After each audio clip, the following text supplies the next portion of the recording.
अस्सलामु अलैकुम वरहमतुल्लाहि वबरकातुहू। शाद स्टडी हब चैनल में आपका इस्तकबाल है। मैं मोहम्मद दिलशाद 8वीं जमात के निसाब में शामिल अपनी ज़बान का नवा सबक लेकर आपकी खिदमत में हाजिर हूँ। आज हम कुंदन लाल सहगल के बारे में पढ़ेंगे। चलिए इनकी ज़िंदगी के बारे में पढ़ते हैं। हम शुरू करते हैं। शरद चंद्र चटर्जी के नावल पर मबनी और प्रेमा नुकर आतरथी की हिदायत में पहली फिल्म दुनिया पावना बंगाली ज़बान में बनी थी। बीएन सरकार ने दूसरी फिल्म हिंदुस्तानी ज़बान में बनाने का फ़ैसला किया तो उसके लिए एएन शोर ने मोहब्बत के आंसू के उन्वान से कहानी लिखी, जिसमें दो मोहब्बत करने वाले माँ बाप के पुराने ख्यालों के बायस मिल नहीं पाते। मुकालमे न्यू थिएटर्स के जनरल मैनेजर आई ए हाफिज जी ने लिखे। हिदायतकारी का मुश्किल काम फिर प्रेमा नुकर आतरथी को ही सौंपा गया, जो उस वक्त न्यू थिएटर्स के वाहिद हिदायतकार थे। आर.पी. बोराल ने मौसीकी की जिम्मेदारी संभाली। मर्द के मरकजी किरदार को छोड़कर दूसरे अदाकारों का इंतखाब भी हो गया था, मगर जब दूल्हा ही गायब हो तो बारात कैसे चढ़े। यानी हीरो के रोल के लिए कोई मुनासिब मुगन्नी अदाकार नहीं मिल रहा था। मुगन्नी जो गा भी सकता हो अदाकारी के साथ साथ, यानी एक्टिंग के साथ साथ सिंगिंग कर सकता हो। जो थे वो हिंदुस्तानी ज़बान में नहीं गा सकते थे, इसीलिए फिल्म की शूटिंग शुरू नहीं हो पा रही थी। इनसे मिलिए, ये के एल सहगल हैं। नितिन बॉस ने सहगल का तारुफ आतरथी से कराया तो सहगल ने हाथ जोड़कर उन्हें नमस्कार किया। आतरथी साहब ने भी जवाब में नमस्कार किया, मगर उनके चेहरे पर उलझन के आसार थे और आंखों में एक सवालिया निशान। सहगल साहब उनकी तरफ देख रहे थे और उनके चेहरे को पढ़ने की कोशिश कर रहे थे। नितिन बॉस ने बात को आगे बढ़ाते हुए कहा, आपकी फिल्म के हीरो सरकार साहब ने कुछ देर पहले ही उनके साथ मुआहदा किया है। हीरो और मेरी फिल्म के आतरती की आंखों पर सवालिया निशान मजीद बड़ा और गहरा हो गया। यहाँ ये बहुत अच्छा हाँ, ये बहुत अच्छा गाते हैं। सरकार साहब ने इनका गाना सुना होगा। बोरालदा ने भी सुना है, वो उनके गाने से बहुत मुतमईन है। नितिन बॉस ने पुरजोश अंदाज में कहा। प्रेमा नुकर के माथे की शिकनें गहरी हो गईं। उन्होंने तिरछी नजरों से नितिन बॉस की तरफ देखा। गाना तो ठीक है, मगर एक्टिंग, इसका क्या होगा? एक्टिंग भी ये कर लेंगे, अच्छा करेंगे, एक बार देखिए तो सही। ये नामुमकिन है, आतरती ने फैसला कुन अंदाज में कहा। फिर सागल की तरफ घूरते हुए बोले, इस लंबे सूखे बदन के साथ क्या खाक एक्टिंग करेंगे? देखने से लगता है जैसे बांस पर कपड़े लटका दिए गए हों, न सूरत न सेहत। फिर कुछ पल की खामोशी के बाद अपना फैसला सुनाते हुए बोले, नहीं, ये मेरी फिल्म के हीरो नहीं हो सकते। नितिन बॉस ये सुनकर सकते में आ गए। क्या जवाब ने आतरती की बात का? उधर सागल की हालत खराब थी। उनका एक एक लफ्ज उनके दिमाग पर हथौड़े की तरह बरस रहा था। पहले वो ये सोचकर खुश थे कि उन्हें अपनी मंजिल मिल गई, लेकिन अब लगा कि जिसे वो अपनी मंजिल समझ रहे थे वो महज एक छलावा था, यानी धोखा था। मौसीकी तो एक मुसलसल हुनर है बेटे। उनके कानों में अचानक जुमों पीर बाबा की आवाज गूंजने लगी। उसमें मंजिल नाम की कोई चीज़ नहीं होती। अगर कुछ होता है तो बस रियाज और जिक्र, जिसका कोई खात्मा नहीं। आखिर दम तक इसे निभाना पड़ता है। अगर तुम ये कर सको तो तुम्हारी रूह को सुकून मिलेगा। सलमान पीर की ये बात याद आते ही सागल को सचमुच बहुत सुकून मिला। उनकी खुद एतमादी, जो ज़रा देर पहले ही उनका साथ छोड़ चुकी थी, फिर से लौट आई। और आतरती साहब की बात का जवाब इस बार नितिन बॉस ने नहीं, बल्कि खुद उन्हीं ने दिया। ऐसा क्यों कहते हैं दादा? आप तो पारिस हैं। लोहे को छू लें तो सोना बन जाए। फिर मैं आपकी फिल्म का हीरो क्यों नहीं बन सकता? आप ही बताइए। मेरे सर पर आपका हाथ होगा तो मैं आसमान को जमीन पर उतार लाऊंगा।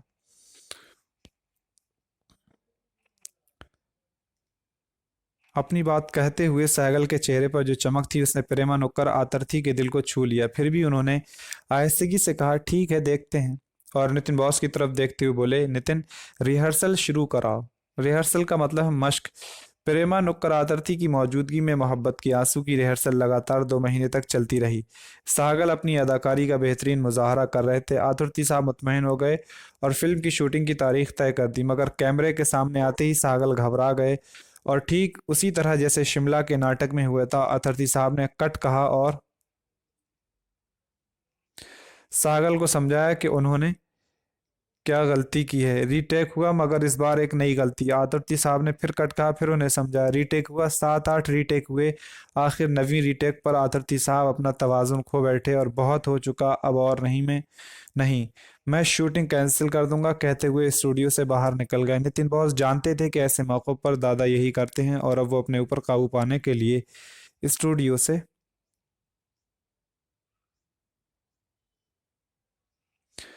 बाहर गए हैं। साहगल रोने लगे तो नितिन बॉस ने उनकी हौसला अफजाई की और कहा, रोने से कुछ नहीं होगा, जाओ तुम भी बाहर घूम कर आओ, तुम्हारा तनाव कम होगा। मगर साहगल नहीं उठे और पथराई हुई नजरों से देखते रहे, और नितिन बॉस के पास आकर बोले, दादा मैं एक दिन दिखा दूंगा कि न्यू थिएटर ने मेरा इंतखाब करके कोई गलती नहीं की। साहगल की ये खुद एतमादी थिएटर के तमाम लोगों को मुतासिर करती थी। नितिन बॉस बोले, आओ मेरे साथ रिहर्सल करो। कुछ देर रिहर्सल करने के बाद नितिन बॉस ने डायरेक्टर को खबर भिजवाई कि वो चुपचाप अंदर आ जाएं। साहगल नितिन बॉस से बोले, दादा आप एक टेक इनके आने से पहले ही क्यों नहीं ले लेते? नितिन बॉस ने उनकी इस बात का कोई जवाब नहीं दिया, सिर्फ मुस्कुराए और कैमरे के पीछे चले गए, क्योंकि उन्हें मालूम था कि डायरेक्टर साहब दरवाजे के पीछे से देख रहे हैं। लेकिन साहगल को उसका इल्म नहीं था। इस बार साहगल से कोई चूक नहीं हुई और डायरेक्टर ने दरवाजे के पीछे से चिल्लाकर कहा, ओके ओके। फिर साहगल के पास आकर उनकी पीठ थपथपाई और बोले, वेल डन, यानी शाबाश, अच्छा किया। साहगल ने हैरान नज़रों से डायरेक्टर को देखा, जैसे उन्हें यकीन ना हो रहा हो कि ये वही आतुर्ती साहब हैं जो कुछ देर पहले नाराज़ होकर बाहर चले गए थे। आतुर्ती नफ्सियात के माहिर थे। साहगल की नफ्सियाती कैफियत उनसे छिपी न थी, इसलिए बोले, दरअसल तुम्हारी कमज़ोरी एहसास कमतरी है, इसलिए तुम अपना एतमाद खो बैठते हो। फिल्म की शूटिंग शुरू हुई तो साहगल के दिल में एक डर पैदा हुआ कि घर वालों को जब पता चलेगा कि मैं फिल्मों में काम कर रहा हूं तो नाराज़ हो जाएंगे। इसलिए उनका फिल्मी नाम KL साहगल रखा गया। मगर फिर भी राजा राम शर्मा ने उन्हें पहचान लिया था। अरे ये तो अपना कुंदन है। आखिरकार 16 जनवरी 1932 को इलाहाबाद की शंबर टाकीज़ में मोहब्बत की आंसू रिलीज़ हुई, और उसके साथ ही हिंदुस्तानी सिनेमा के फलक पर एक ऐसा सितारा चमका जिसने हिंदुस्तानी सिनेमा को चकाचौंध कर दिया। इस फिल्म में तकरीबन 10 गाने थे, मगर आज ना ये फिल्म मौजूद है और ना गानों की रिकॉर्डिंग, और ना इस बात की मालूमात कि इन 10 गानों में साहगल ने कितने गाए थे। अलबत्ता गानों के शुरू के बोल अब भी मौजूद हैं, और कयास किया जाता है कि इन 10 गानों में से 6 गाने साहगल ने गाए थे। फिल्म फ्लॉप हुई, मगर साहगल को उनकी आवाज़ और अदाकारी के दम पर ज़बरदस्त शोहरत मिली। ये शरद दत्त ने उनके बारे में लिखा है। शरद दत्त ने माना याद कीजिए। मबनी का माना है बुनियाद पर। आमद आना के माना में है। दकियानूसी बहुत पुराना, पुराने ज़माने का। मुकालमा हम कलामी, ज़बानी सवाल जवाब और गुफ्तगू को कहते हैं। इंतखाब चुनना, छाटना के माना में। मुगन्नी का माना है गाने वाला। मुआदा का माना है कौलो इकरार, अहद व पैमान, इकरारनामा। शिकन, सलवट और झुरी, यानी झड़ी के माना में दिया हुआ है। मतलब जो चेहरा जब हम भौंस होकर उड़ते हैं उसको, उन सिलवटों को शिकन कहा जाता है।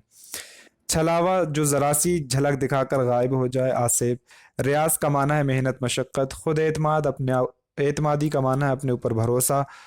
पारस, ऐसा ख्याली पत्थर जिसके छूने से लोहा सोना बन जाए। मुजाहरा, जाहिर करना। रीटेक, अंग्रेजी लफ्ज़ है जिसका माना है बार बार दोहराना। तवाज़ुन का माना है एतदाल, वज़न का बाहम बराबर मिल जाना, यानी बैलेंस होना। हौसला अफजाई का माना है हिम्मत बढ़ाना। पथराई हुई नज़र, सदमे भरी और मायूस निगाहें। तनाव का माना है खिंचाव। रिहर्सल का माना है मश्क करना, दोहराना। वेल्डन का माना अंग्रेजी लफ्ज़ बहुत अच्छा किया। नफ्सियात का माना दिमागी शऊर का इल्म, वो इल्म जो इंसान की बातनी शख्सियत से मुताल्लिक हो। एहसास कमतरी, छोटे होने का एहसास। कयास का माना है गुमान, अटकल। फ्लॉप का माना अंग्रेजी लफ्ज़ है ये, बिल्कुल नाकाम। सोचिए और बताइए। शरद चंद्र चटर्जी के नावल पर बनी पहली फिल्म का क्या नाम था और वो किस जबान में थी? शरद चंद्र चटर्जी की नावल पर बनी पहली फिल्म का नाम दुनिया पावना था और ये बंगाली जबान में थी। नंबर 2, BN सरकार ने अपनी दूसरी फिल्म किस जबान में बनाई? BN सरकार ने अपनी दूसरी फिल्म हिंदुस्तानी जबान में बनाई। सवाल नंबर 3,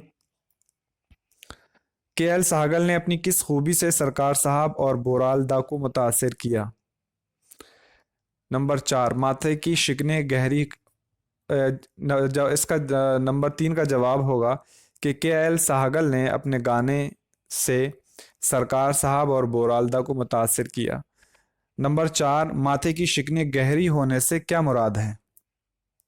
जवाब, माथे की शिकने गहरी होने से मुराद है किसी बात का पसंद ना आना, किसी सोच में डूबे होना या किसी बात पर नाराज होना। नंबर 5, के एल सहगल को देखकर आतरती साहब ने क्या कहा? उन्होंने कहा, के एल साहब को देखकर आतरती साहब ने कहा कि इस लंबे सूखे बदन के साथ क्या खाक एक्टिंग करेंगे? देखने से लगता है जैसे बांस पर कपड़े लटका दिए गए हों, न सूरत न सेहत। नंबर 6, आतरती की बातों का सागल पर क्या असर हुआ? सागल की हालत खराब हो गई आतरती की बातों से। आतरती का एक एक लफ्ज उनके दिमाग पर हथौड़े की तरह बरस रहा था। पहले वो ये सोचकर खुश थे कि उन्हें अपनी मंजिल मिल गई जिसकी वो तलाश में थे, लेकिन अब ऐसे ऐसा उन्हें लगा कि जैसे वो अपनी मंजिल समझ जिसे अपनी मंजिल समझ रहे थे वो महज एक छलावा था, एक धोखा था। नंबर 7,